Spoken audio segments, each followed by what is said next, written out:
نحمده ونصلي ونسلم على رسوله الكريم اما بعد فاعوذ بالله من الشيطان الرجيم بسم الله الرحمن الرحيم عن علي رضي الله تعالى عنه قال قال رسول الله صلى الله عليه وسلم خير نسائها مريم وخير نسائها خديجة أو كما قال رسول الله صلى الله عليه وسلم اللهم صل على سيدنا ومولانا محمد وعلى آل وأصحاب سيدنا ومولانا محمد وبارك وسلم وصلی علیہ۔ رمضان المبارک کی 10 تاریخ یوم وفات ہے ام المومنین زوجہ رسول حضرت سیدہ خدیجۃ الکبریٰ رضی اللہ تعالی عنہا کا۔ آج کے درس حدیث میں ام المومنین حضرت خدیجہ رضی اللہ تعالی عنہا کے حوالے سے کچھ باتیں عرض کی جائیں گی۔ آپ کا نام نامی اسم گرامی خدیجہ ہے، آپ کے والد کا نام خویلد ہے اور آپ کی والدہ کا نام فاطمہ ہے۔ آپ قبیلہ قریش کی شاخ بنو اسد سے تعلق رکھتی تھی اور سلسلہ نسب میں آپ کا نسب چوتھی پشت پر جا کر جناب نبی کریم صلی اللہ علیہ وسلم سے مل جاتا ہے۔ حضور علیہ الصلاۃ والسلام کے آباء و اجداد میں ایک نام ہے قصی کا۔ اس قصی کے 2 بیٹے تھے، ایک کا نام ہے عبد مناف اور ایک کا نام ہے عبد العزیٰ۔ عبد مناف کی اولاد سے حضور صلی اللہ علیہ وسلم پیدا ہوئے اور عبد العزیٰ کی اولاد سے ام المومنین سیدہ خدیجۃ الکبریٰ رضی اللہ تعالی عنہا پیدا ہوئیں۔ آپ عمر میں حضور نبی کریم صلی اللہ علیہ وسلم سے 15 سال بڑی تھی۔ بچپن سے ہی اللہ رب العزت نے آپ کو عمدہ اخلاق، اچھی عادات، بت پرستی سے دوری اور اوصاف حمیدہ، سخاوت وغیرہ وافر مقدار میں عطا فرمائی تھی۔ انہی اوصاف کی وجہ سے اسلام قبول کرنے سے پہلے ہی آپ کو طاہرہ کے لقب سے یاد کیا جاتا تھا۔ حضور صلی اللہ علیہ وسلم کے عقد میں آنے سے پہلے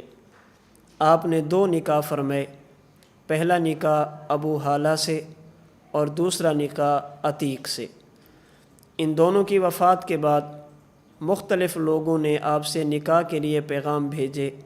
لیکن آپ نے کسی سے نکاح نہیں کیا۔ آپ کے والد محترم خویلد جب بڑھاپے کی عمر کو پہنچے، چونکہ تجارت کا کاروبار کرتے تھے تجارت کیا کرتے تھے، مالی معاملات انہوں نے آپ کے حوالے کر دیے۔ حضرت خدیجۃ الکبریٰ رضی اللہ تعالی عنہا نے تقریباً 30 سال کی عمر میں مالی معاملات کو سنبھالا اور سال میں 2 مرتبہ آپ کا تجارتی سامان ملک شام اور ملک یمن جایا کرتا تھا۔ علماء محدثین نے لکھا ہے کہ کبھی کبھی یوں بھی ہوتا کہ پورے اہل مکہ کے تاجروں کا سامان ایک طرف اور اکیلے سیدہ خدیجۃ الکبریٰ رضی اللہ تعالی عنہا کا سامان ایک طرف، اتنی وافر مقدار میں آپ تجارت فرمایا کرتی تھی اور اللہ رب العزت نے آپ کو اتنی وافر مقدار میں دولت عطا فرما رکھی تھی۔ آپ کی تجارت کا طریقہ کار یہ تھا، چونکہ خود خاتون تھی، خاتون کے لیے سفر کرنا بہت مشکل ہوتا۔ آپ کبھی تو اپنے غلاموں کے ذریعے مال تجارت کو شام اور یمن روانہ فرماتی اور کبھی کسی آدمی کو مزدوری دے کر منافع طے کرنے کے بعد شام اور یمن کی طرف روانہ کیا کرتی تھی۔ حضور صلی اللہ علیہ وسلم جب جوانی کی عمر کو پہنچے، آپ کی امانت،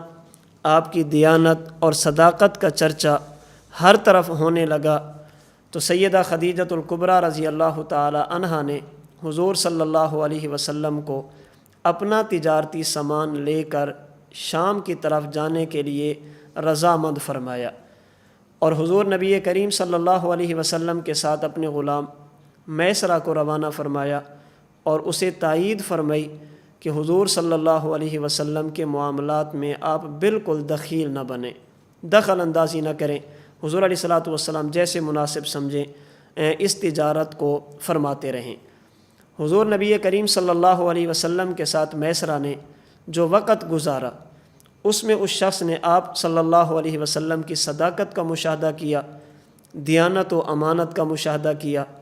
اچھی عادات اور اخلاق کا مشاہدہ کیا، اور تجارتی معاملات میں تجارتی اصولوں کی پاسداری کا مشاہدہ کیا، اور بہت ساری چیزیں ایسی جو عام روٹین سے ہٹ کر تھی، عادت سے ہٹ کر تھی، ان کا اس شخص نے مشاہدہ کیا، جس کا تذکرہ واپس آنے کے بعد اس نے ام المومنین حضرت سیدہ خدیجۃ الکبریٰ رضی اللہ تعالی عنہا کے سامنے کیا۔ حضرت خدیجۃ الکبریٰ رضی اللہ تعالی عنہا نے جب حساب لگایا تو اللہ رب العزت نے حضور نبی کریم صلی اللہ علیہ وسلم کی برکت سے منافع پہلے کی بنسبت کئی گنا زیادہ عطا فرمایا تھا۔ حضور علیہ الصلاۃ والسلام کی امانت اور دیانت کا چرچا سن کر اور میسرہ کی زبانی آپ کے اخلاق حمیدہ کا تذکرہ سن کر سیدہ خدیجۃ الکبریٰ رضی اللہ تعالی عنہا نے حضور نبی کریم صلی اللہ علیہ وسلم سے عقد نکاح کرنے کا فیصلہ فرمایا، جس کے لیے یعلا بن امیہ کی ہمشیرہ نفیسہ بنت امیہ پیغام نکاح لے کر حضور نبی کریم صلی اللہ علیہ وسلم کی خدمت میں حاضر ہوئی۔ چند جملوں کے تبادلے کے بعد حضور صلی اللہ علیہ وسلم نے نکاح کے لیے آمادگی کا اظہار فرمایا۔ حضور صلی اللہ علیہ وسلم کی طرف سے حضرت علی المرتضیٰ رضی اللہ تعالی عنہ کے والد، حضور صلی اللہ علیہ وسلم کے چچا ابو طالب نکاح کرنے کے لیے برادری کے چند بزرگوں کے ہمراہ حضرت خدیجۃ الکبریٰ رضی اللہ تعالی عنہا کے گھر تشریف لے گئے۔ جس وقت عقد نکاح ہونے لگا اس وقت چونکہ حضرت خدیجہ کے والد خویلد دنیا میں موجود نہیں تھے، تو حضرت خدیجہ کے چچا عمر بن اسد نے حضرت خدیجہ رضی اللہ تعالی عنہا کی طرف سے وکالت کرتے ہوئے یہ عقد نکاح کرایا۔ ابو طالب نے اس موقع پر بطور خطبہ کے حضور صلی اللہ علیہ وسلم کے اوصاف حمیدہ کا تذکرہ کیا، جس کا خلاصہ یہ تھا کہ مال اور دولت یہ ہمیشہ رہنے والی چیز نہیں،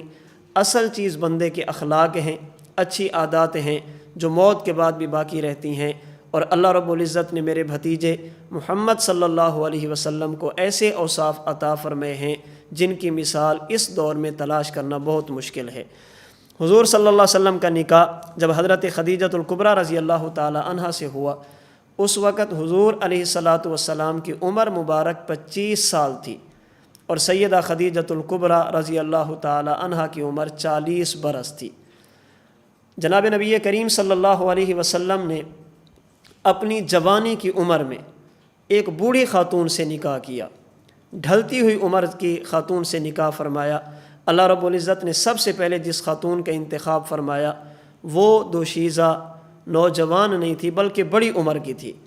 اس کی حکمت اور وجہ محدثین نے بیان کی ہے۔ ہمارے پیر و مرشد مربی و شیخ حضرت متکلم اسلام مولانا محمد الیاس گھمن دامت برکاتہم العالیہ یہاں بطور فائدے کے ارشاد فرماتے ہیں کہ جب حضور علیہ الصلاۃ والسلام نے پہلا نکاح فرمایا،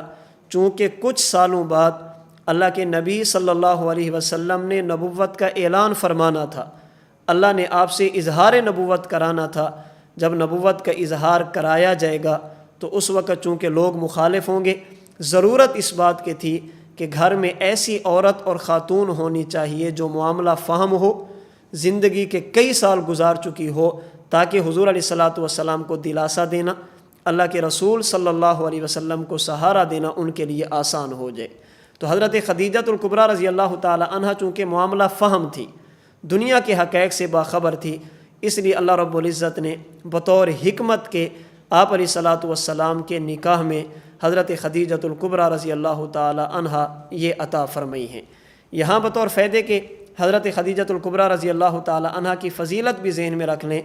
امہات المومنین ہماری ایمان کا حصہ ہیں، ہماری روحانی مائیں ہیں، ان کی شان، ان کی عظمت، ان کی فضیلت سر آنکھوں پر، ہر چیز ان کی قبول ہے۔ اللہ رب العزت نے سیدہ خدیجۃ الکبریٰ رضی اللہ تعالی عنہا کو امہات المومنین ازواج مطہرات میں سے کئی ایک امتیازی اوصاف عطا فرمائے تھے۔ ان میں سے ایک وصف اور خصوصیت یہ ہے، سیدہ خدیجۃ الکبریٰ رضی اللہ تعالی عنہا کو یہ اعزاز حاصل ہے کہ جب یہ رسول اللہ صلی اللہ علیہ وسلم کے نکاح میں آئیں اس وقت اللہ کے نبی کنوارے تھے۔ امہات المومنین میں سے جو بھی اللہ کے نبی کے نکاح میں آئی یہ حضور کے کنوارے ہونے کی حالت میں نہیں آئی، حضرت خدیجۃ الکبریٰ وہ وحد خاتون ہیں جو جناب رسول اللہ صلی اللہ علیہ وسلم کے نکاح میں اس وقت ہی جب حضور نبی کریم صلی اللہ علیہ وسلم کنوارے تھے۔ تو حضرت خدیجۃ الکبریٰ رضی اللہ تعالی عنہا نے 40 برس کی عمر میں حضور علیہ الصلاۃ والسلام سے نکاح کیا اور یوں نبوت کا آپ سہارا بنی۔ نکاح کے بعد حضرت خدیجۃ الکبریٰ نے اپنا سب کچھ جناب رسول اللہ صلی اللہ علیہ وسلم پہ قربان کیا۔ دولت اگر اللہ نے عطا فرمائی تھی تو حضور علیہ الصلاۃ والسلام پر قربان کر دی۔ جو نعمتیں اللہ رب العزت نے آپ کو عطا فرمائی تھی، حضور کے عقد نکاح میں آنے کے بعد آپ نے وہ تمام نعمتیں حضور علیہ الصلاۃ والسلام کے سامنے پیش کی ہیں۔ جب رسول اللہ صلی اللہ علیہ وسلم کی عمر مبارک 40 برس ہوتی ہے، اللہ کے حکم سے آپ اعلان نبوت فرماتے ہیں، یا ایھا الناس انی رسول اللہ الیکم جمیعا، اپنی نبوت اور رسالت کا اعلان فرماتے ہیں۔ دنیا مخالفت ہوتی ہے تو حضرت خدیجۃ الکبریٰ رضی اللہ تعالی عنہا آپ کو دلاسے دیتی ہیں،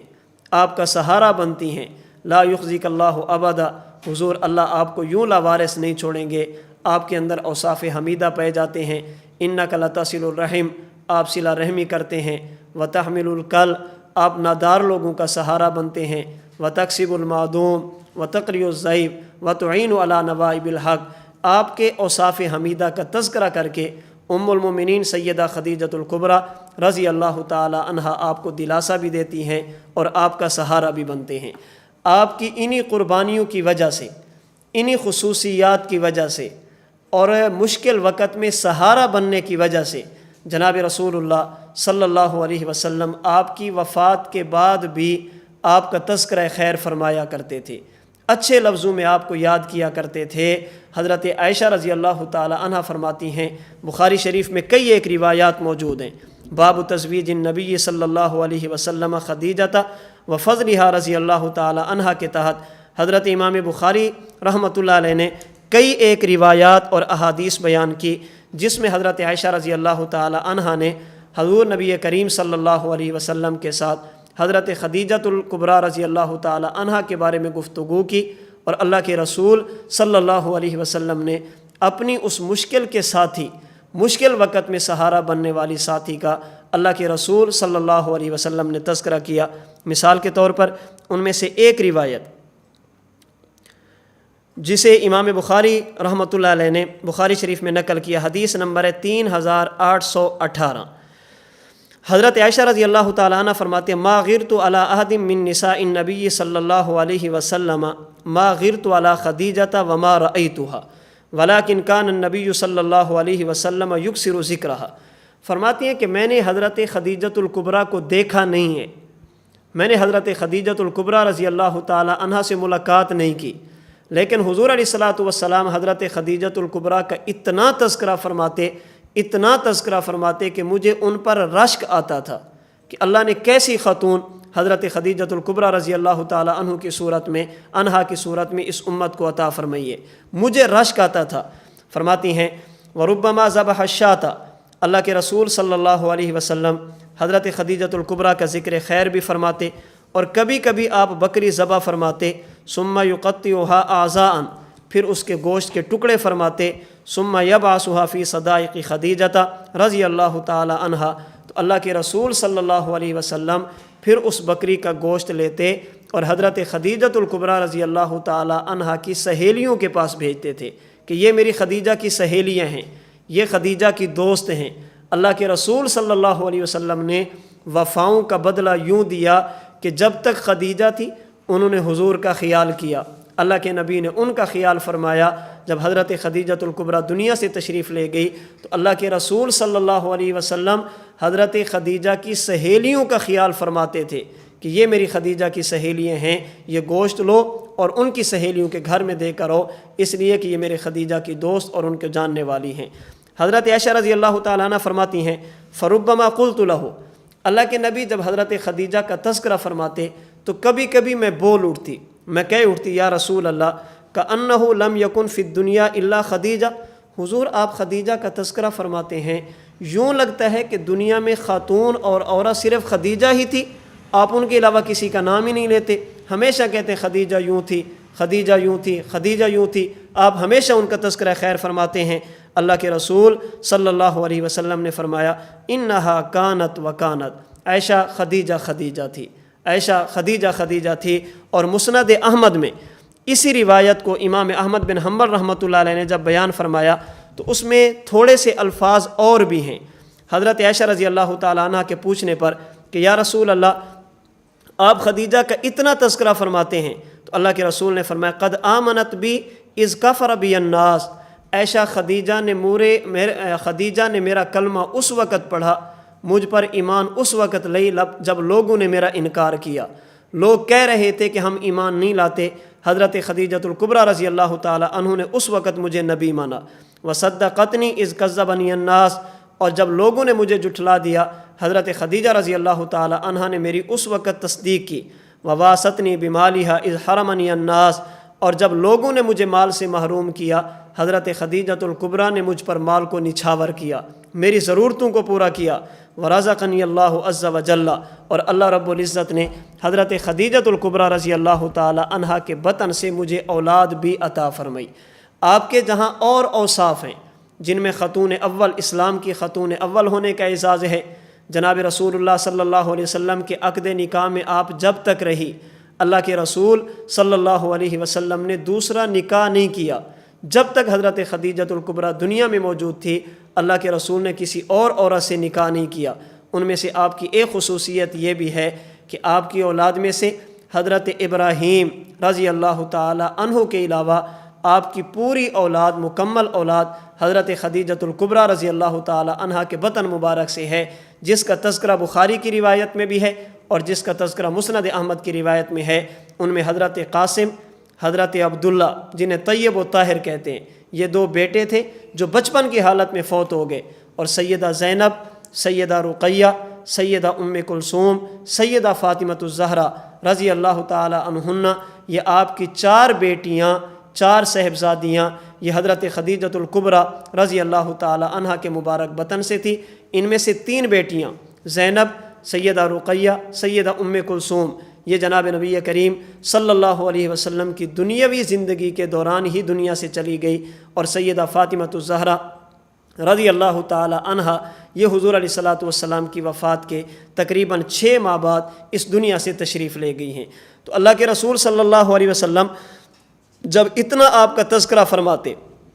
آپ کی خوبیاں بیان کرتے، تو حضرت عائشہ رضی اللہ تعالی عنہا کے پوچھنے پر جناب رسول اللہ صلی اللہ علیہ وسلم ان کے بارے میں فرماتے تھے انہا کانت و کانت، عائشہ خدیجہ خدیجہ تھی۔ جب لوگ میرا مقاطع کر رہے تھے، لوگ میرا بائیکاٹ کر رہے تھے، میرے راستے میں روڑے اٹکا رہے تھے، سیدہ خدیجۃ الکبریٰ رضی اللہ تعالی عنہا نے میرا اس وقت ساتھ دیا۔ اسی سے یہ بات معلوم ہوئی، انسان اگر کسی بڑے منصب پر پہنچ جائے، کسی بڑے عہدے پر پہنچ جائے، تو اسے اپنے ماضی کے اور مشکل حالات کے ساتھیوں کو نظر انداز نہیں کرنا چاہیے، بلکہ ان کی حوصلہ افزائی کرنا، ان کو ساتھ لے کر چلنا، یہ اس بندے کا کام ہے۔ اور یہ چیز ہم نے اس دور میں دیکھی ہے اپنے شیخ محترم حضرت مولانا محمد الیاس گھمن صاحب دامت برکاتہم العالیہ کی شخصیت میں۔ آپ کے فضائل کتب احادیث میں بے شمار موجود ہیں۔ اللہ کے رسول صلی اللہ علیہ وسلم نے آپ کو اس امت کی بہترین عورت قرار دیا، خیر نسائها خدیجہ، بخاری شریف میں موجود ہے۔ ان میں سے صرف ایک حدیث پاک مزید میں عرض کر دیتا ہوں، تلاوت کر دیتا ہوں، جس میں اللہ کے رسول صلی اللہ علیہ وسلم کی مبارک زبانی عند اللہ و عند الرسول حضرت خدیجۃ الکبریٰ رضی اللہ تعالی عنہا کے مقام اور مرتبے کا علم ہوتا ہے۔ یہ بخاری شریف میں حدیث نمبر 3820 ہے۔ حضرت ابو ہریرہ رضی اللہ تعالی عنہ فرماتے ہیں اتا جبریل النبی صلی اللہ علیہ وسلم، اللہ کے رسول صلی اللہ علیہ وسلم کی خدمت میں حضرت جبرائیل تشریف لے آئے۔ فقال یا رسول اللہ، عرض کیا اللہ کے نبی، حاذہ خدیجۃ قد اتت، یہ حضرت خدیجۃ الکبریٰ آپ کے پاس آ رہی ہیں، معہا اناء، ان کے پاس ایک برتن ہے، فیہ ادام او طعام او شراب، اس برتن میں کھانے اور پینے کی کچھ چیزیں ہیں۔ فاذا ہی اتتک، یا رسول اللہ جب خدیجہ آپ کے پاس آ جائیں، فقرأها علیہ السلام من ربها ومنی، اے اللہ کے رسول صلی اللہ علیہ وسلم آپ حضرت خدیجۃ الکبریٰ کو اللہ کے سلام بھی عرض کر دیں اور میری طرف سے بھی حضرت خدیجۃ الکبریٰ کو سلام دے دیں، یعنی ان کو بتا دیں کہ خدیجہ آپ کی قربانیوں کی وجہ سے، اللہ کے رسول صلی اللہ علیہ وسلم کے ساتھ وفا کی وجہ سے اللہ بھی آپ کو سلام دے رہے ہیں، اور سید الملائکہ حضرت جبرائیل علیہ السلام وہ بھی آپ کو سلام دے رہے ہیں۔ اور آگے وبشرھا ببیت فی الجنۃ، اور ان کو خوشخبری دے دیں اللہ نے ان کے لیے جنت میں ایسا محل تعمیر فرما دیا، من قصب، جو موتیوں سے ہے، یاقوت اور زمرد سے بنایا گیا، لا صخب فیہ ولا نصب، نہ تو اس میں کوئی تھکاوٹ ہوگی اور نہ ہی اس میں کوئی شور و غل ہوگا۔ اس حدیث پاک سے حضرت خدیجۃ الکبریٰ کی فضیلت کا پتہ چلتا ہے کہ انہیں اللہ کے بھی سلام آتے تھے، اللہ کے فرشتے سید الملائکہ حضرت جبرائیل علیہ السلام کے بھی ان کو سلام آیا کرتے تھے، اور دنیا میں رہتے ہوئے اللہ رب العزت نے آپ کو جنت کی خوشخبری دے دی اور ایسے محل کی بشارت دے دی جو موتیوں سے بنایا گیا، ہیرے جواہرات سے بنایا گیا۔ حضرت خدیجۃ الکبریٰ نے دنیا میں اپنا مال جناب نبی کریم صلی اللہ علیہ وسلم پہ نچھاور کیا، اللہ رب العزت نے بدلے میں انہیں جنت کے محلات عطا فرما دیے۔ حضرت خدیجۃ الکبریٰ کو کئی ایک امتیازی خصوصیات حاصل تھی، ان میں سب سے پہلے خواتین میں آپ سب سے پہلی خاتون ہیں جنہوں نے کلمہ پڑھا اور رسول اللہ صلی اللہ علیہ وسلم پر ایمان لائی۔ سب سے پہلی صحابیہ حضرت خدیجۃ الکبریٰ رضی اللہ تعالی عنہا ہے۔ چونکہ آپ نے سب سے پہلے خواتین میں سے تصدیق کی اور سب سے پہلے اللہ کے نبی پر ایمان لائی ہیں، تو جس طرح مردوں میں سے حضرت ابو بکر رضی اللہ تعالی عنہ کو صدیق اکبر کہا جاتا ہے، تو خواتین میں سے حضرت خدیجہ رضی اللہ تعالی عنہا کو خدیجۃ الکبریٰ کہا جاتا ہے، اس لیے کہ یہ سب سے پہلے تصدیق کرنے والی اور اللہ کے رسول صلی اللہ علیہ وسلم پر اپنا سب کچھ قربان کرنے والی تھی۔ جب تک آپ حضور کے نکاح میں تھی، آپ کا ایک وصف یہ ہے، امتیازی خصوصیت یہ ہے کہ اللہ کے رسول نے کوئی اور نکاح نہیں کیا۔ اللہ کے رسول کے مشکل وقت میں آپ ساتھی بنی ہیں، اپنا سب کچھ اللہ کے حضور پر انہوں نے قربان کیا۔ بت پرستی سے آپ ہمیشہ کے لیے دور رہی ہیں۔ آپ کی ازواج مطہرات میں سے آپ وہ وحد ہیں جن کو یہ اعزاز حاصل ہے کہ شیب ابی طالب میں آپ نے 3 سال تک جناب رسول اللہ صلی اللہ علیہ وسلم کے ساتھ جیل کاٹی ہے، اللہ کے رسول کے ساتھ مخالفین کا بائیکاٹ برداشت کیا، اپنے پیٹ پر پتھر باندھے، سب کچھ قربان کیا جناب رسول اللہ صلی اللہ علیہ وسلم پر۔ جب رمضان المبارک کا مہینہ آیا، حضور علیہ الصلاۃ والسلام ابھی مکہ مکرمہ میں تھے۔ ایک قول کے مطابق یہ نبوت کا 10واں سال تھا، یعنی اس وقت حضور کی عمر مبارک تقریباً 50 سال تھی، اور حضرت خدیجۃ الکبریٰ رضی اللہ تعالی عنہا اپنی دنیاوی زندگی کے 64 برس مکمل، 65 برس چل رہا تھا۔ 10 رمضان المبارک میں آپ کی وفات ہوئی۔ حضور صلی اللہ علیہ وسلم نے اپنے مبارک ہاتھوں سے آپ کو قبر میں اتارا۔ اس وقت چونکہ ابھی تک نماز جنازہ کا حکم نہیں آیا تھا، نماز جنازہ مشروع نہیں ہوئی تھی، تو بغیر جنازہ ادا کیے جناب رسول اللہ صلی اللہ علیہ وسلم نے ان کو جنت المعلیٰ مکہ مکرمہ میں دفن کیا۔ حضرت خدیجۃ الکبریٰ رضی اللہ تعالیٰ عنہ کی یہ زندگی ہمیں سبق دیتی ہے کہ ہمارا سب کچھ جناب رسول اللہ صلی اللہ علیہ وسلم پہ قربان ہونا چاہیے۔ اللہ نے جو نعمتیں عطا فرمائی ہیں ان سے انسان دین پر لگے، اللہ کی رضا پر لگے، دینی کاموں پر لگے، اللہ کے رسول صلی اللہ علیہ وسلم کے لیے وفا پر لگے، اللہ کے رسول صلی اللہ علیہ وسلم کی نبوت اور ختم نبوت کے لیے انسان اپنا سب کچھ قربان کرے۔ ام المومنین حضرت خدیجۃ الکبریٰ رضی اللہ تعالی عنہا نے جو اسلام کی بنیاد میں اپنا حصہ ڈالا اور جن کی برکت سے آج ہم تک اسلام پہنچا، اللہ رب العزت آپ کو ہماری طرف سے، آنے والی نسلوں کی طرف سے، قیامت تک آنے والے مسلمانوں کی طرف سے جزائے خیر عطا فرما دے۔ اللہ رب العزت آپ کے درجات بلند فرمائے، اور ہمیں اپنی ماں کے نقش قدم پر چلتے ہوئے اپنا سب کچھ اللہ کے نام پر، اللہ کے حبیب کے نام پر، اللہ اور اللہ کے رسول کے دین پر قربان کرنے کی توفیق عطا فرمائے۔ وآخر دعوانا ان الحمد للہ رب العالمین۔